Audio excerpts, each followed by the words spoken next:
Expert এডুকেশনের পক্ষ থেকে সবাইকে জানাই আমার সালাম। আসসালামু আলাইকুম। সাথে আছি আমি রুকসানা। আজকে আমরা অনুশীলনী 2.2 এর এমসিকিউ গুলো সলভ করব।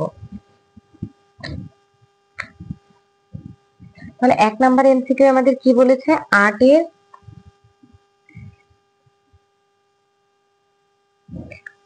এর গুণনীয়ক। 8 এর গুণনীয়ক। তাহলে 8 এর গুণনীয়ক কি? 8 এর গুণনীয়ক হলো যে সংখ্যাগুলো দ্বারা 8 বিভাজ্য। তাহলে 8 বিভাজ্য কি আমরা বের করি। 1 into 8 আর কি 2 দিয়ে দিলে কত? 4 দুগুণা 8।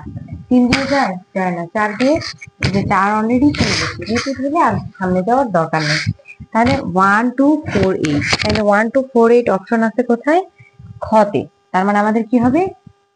1 2 4 8, 1 2 4 8। এটা কোন নাম্বার অপশন? তাহলে একের কি হবে? খ।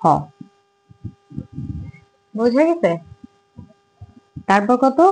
2 2 এ বলছে যে সেট সি হতে সেট বি এর একটি সম্পর্ক আর হলে নিচের কোনটি সঠিক? তাহলে সি আর বি এর একটি সম্পর্ক, তাহলে আমরা যদি সি ক্রস বি নির্ণয় করি, যেহেতু আর অন্যয় বের করব, আর কি রিলেশন বা অন্যয়, অন্যয় সবসময় কি ক্রমজোড় ফর্মে থাকবে, তার মানে কি এক্স ওয়াই ফর্মে থাকবে, তাই না? তাহলে এক্স ওয়াই ফর্মে থাকতে গেলে মাস্ট আমাদের কি করতে হবে? ক্রস গুণ করতে হবে। তাহলে সি হতে সেট সি হতে সেট বি এর সম্পর্ক, তার মানে সি আর বি এর কি ক্রস গুণন। এদের একটা সম্পর্ক কি বলছে? আর হইলে নিচের কোনটা সঠিক? তাহলে এদের একটা সম্পর্ক যদি আর হয় তাহলে নিচের কোনটা সঠিক? তাহলে সি ক্রস বি এর একটা কি উপসেট কি হবে? আর। যেমন আমি এখানে তোমাদেরকে যদি দেখাই এক্সাম্পল দিয়ে, যেহেতু আমাদের এখানে আর বলছে মানে অন্যয়, অন্যয় মানে এক্স ওয়াই থাকবে। ধরে নিলাম যে সি একটা সেট যার উপাদান কত? 2 3, বি একটা, ডি না, এখানে কি বলছে? বি একটা সেট যার উপাদান কত? 3 4 নিলাম। তাহলে আমরা সি কে কোথায় রাখবো? এক্স এ রাখবো আর বি কে ওয়াই এ রাখবো, কারণ যেহেতু সি সেট সি হতে সেট বি বলছে, যেহেতু সি আগে, তাহলে সি ক্রস বি যদি আমরা করি তাহলে আমাদের উপাদান কি আসবে? 2 3, তারপর কত? 2 3 2 4, 3 3 3 4। তাহলে এই যে এইখানে দেখো তো যে এর মধ্যে আমরা কি বলতে, যে সেট সি হতে সেট বি এর একটি সম্পর্ক আর হলে নিচের কোনটি সঠিক? তাহলে আর আমি যে কোনো একটা শর্তের জন্য দিতে পারি। যেমন বলতে পারি যে X less then equals to কত? ওয়াই। এক্স এর মান কি হবে? ওয়াই এর ছোট বা ওয়াই এর সমান। যদি এই শর্ত বলি আর, তাহলে আর আমার কোনটা হয়? এক্স এর মান ওয়াই এর চেয়ে ছোট, এখানে আছে। এই যে এক্স এর মান ওয়াই এর সমান কোথায় আছে? এখানে। তার মানে এক্স এর মান ওয়াই এর চেয়ে ছোট কোথায় আছে? এখানে। এক্স এর মান ওয়াই এর চেয়ে ছোট কোথায় আছে? এখানেও আছে। তার মানে দেখো আমাদের কিন্তু এখানে এই শর্ত বললে কিন্তু চারটা অপশনই কি সঠিক হচ্ছে। আবার আমি যদি বলি যে X less than Y, X less than Y বললে কি আমার এই অপশনটা সঠিক হচ্ছে না।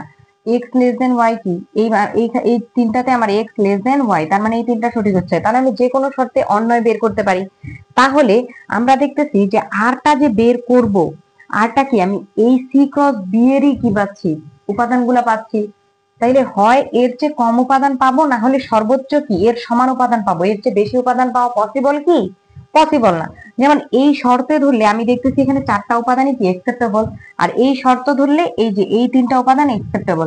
তাহলে দেখা যাচ্ছে আমি হয়তোবা ওর সমান মানে চারটা উপাদানই পাচ্ছি, অথবা চারটার চেয়ে কম 1 2 3 যে কোনো উপাদান পাচ্ছি। তার মানে আমরা কি বলতে পারি যে আর কি, আর কি হবে? সি ক্রস বি এর উপসেট হবে, অথবা কি এর সমানও হতে পারে। মানে সি ক্রস বি তে যতটা উপাদান সংখ্যা আছে আরও ততটা উপাদান সংখ্যা থাকতে পারে। এই যে এই শর্তেই সমান। বুঝা কি গেছে? তাহলে আমরা এখানে কোন অপশন বলতে পারি? যে আর উপসেট বা সমান সি ক্রস বি। তার মানে এই যে এই অপশনটা আমাদের কত নাম্বারে আছে? এই অপশনটা আমাদের আছে গ নাম্বারে। তাহলে 2 এর কত? গ।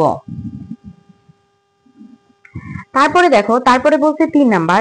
3 নাম্বারে আমাদের কি বলছে? 3 নাম্বারে বলছে যে এ ইকুয়ালস টু বলে দিচ্ছে কত? 1 ইন্টু 2। তারপর বি ইকুয়ালস টু কত বলছে?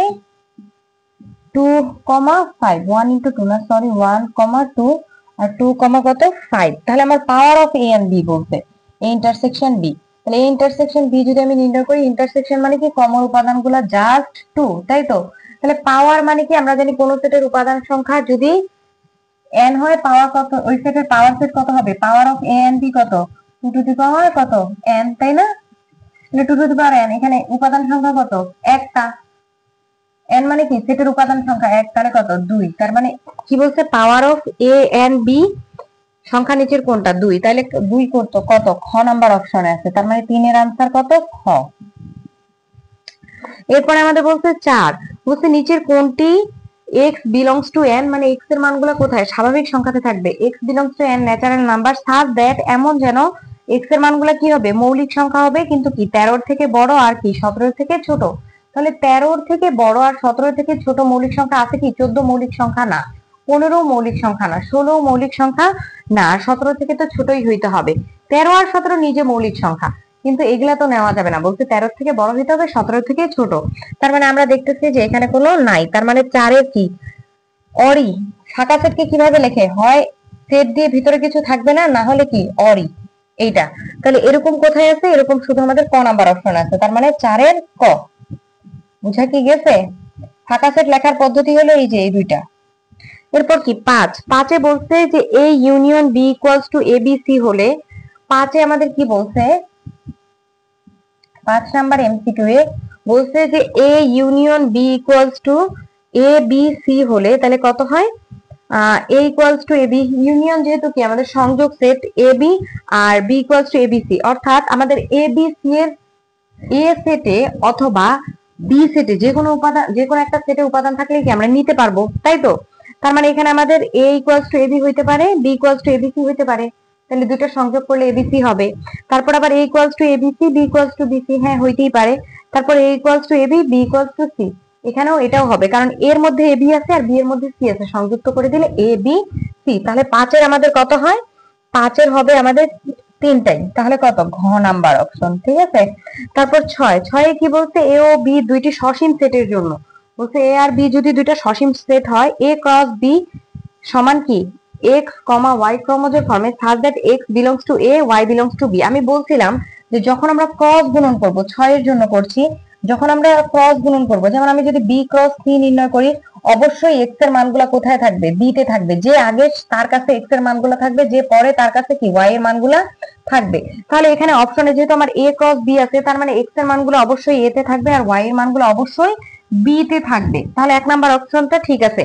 এরপর বলছে number of a equals two যদি a হয়, number of b equals two যদি b হয়, তাহলে number of a cross b equals two কি ab হবে। এটার জন্য যদি আমি একটু অপশন 2 নাম্বারেরটাতে যাই, দেখো আমরা দুইটা সেট নিছিলাম, এখানে c এর উপাদান সংখ্যা কত নিছি, 2 3। তার মানে আমি বলতে পারি এটাকে যদি c সেট না ধরে a সেট ধরি, তাহলে আমাদের কত,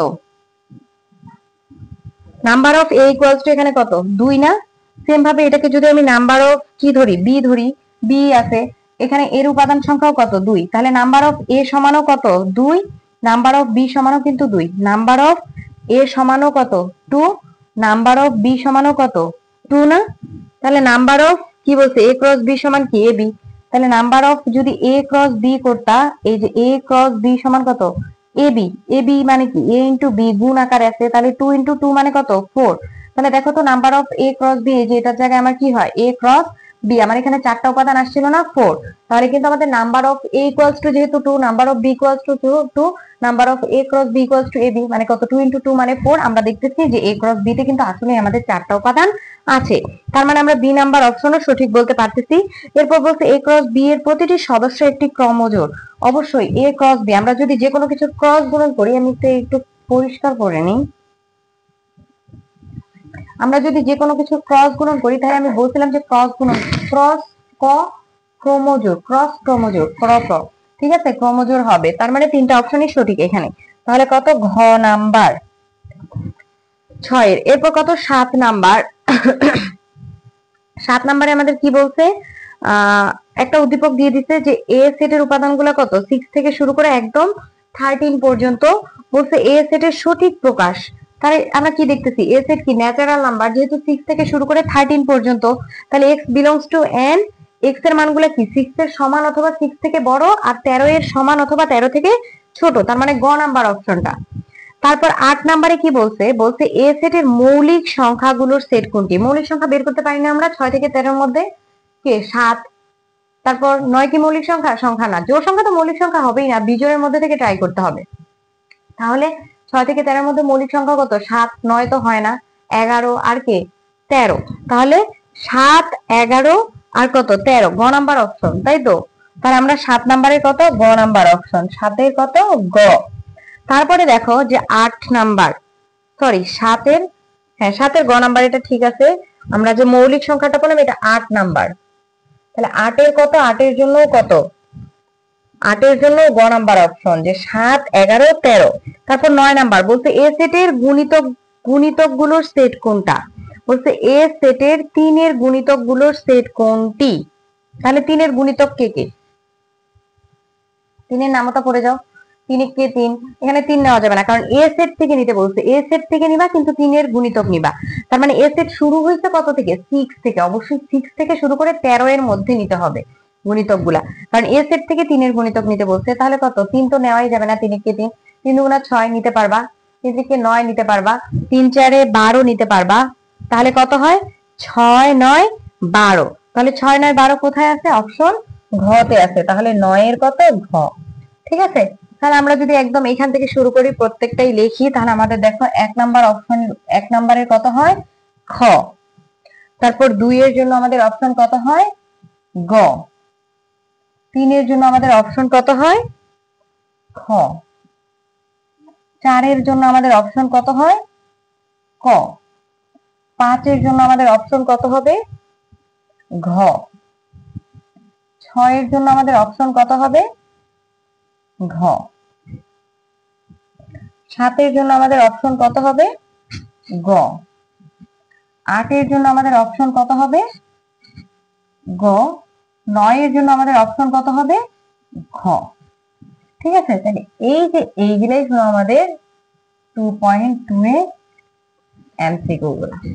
তো আমি এখানে ব্যাখ্যা সহ দিচ্ছি, শেষে তোমাদের সুবিধার জন্য সবগুলো আলাদা করে একসাথে লিখছি। ধন্যবাদ সবাইকে।